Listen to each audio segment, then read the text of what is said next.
திருப்பதியில் தினமும் நடக்கிற இந்த 7 அதிசய விஷயங்கள் நீங்கள் முழுசா கேள்விப்பட்டிருக்க மாட்டீங்க. திருமலை வெங்கடேஸ்வரர் கோயில் நெய் லட்டு பிரசாதம் நீங்க சாப்பிட்டிருக்கீங்களா? கீழே கமெண்ட்ல சொல்லுங்க.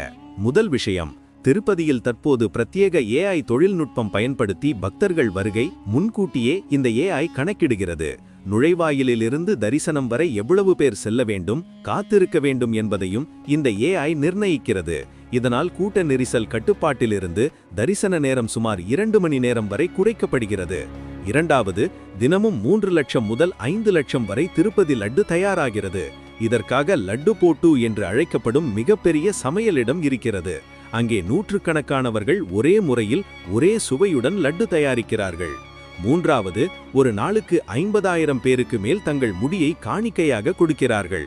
இந்த முடி வீணாக்காமல் அதை திருப்பதி தேவஸ்தானம் ஏலத்தில் விற்று ஆண்டுதோறும் 100 முதல் 150 கோடிக்கு மேல் வருவாய் ஈட்டப்படுகிறது.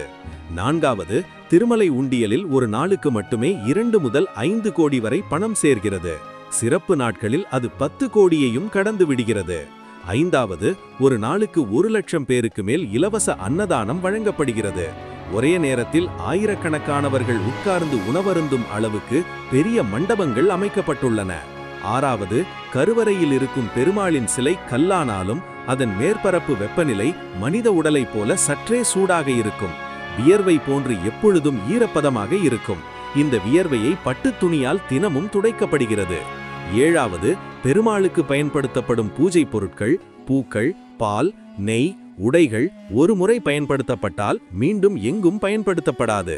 அவை அனைத்தும் மறுசுழற்சி முறையில் அகற்றப்படுகின்றன. இதெல்லாம் பார்க்கும்போது திருப்பதி ஒரு கோவில் மட்டுமில்ல, அது ஒரு மெகா டிவோஷன் பவர் ஹவுஸ்.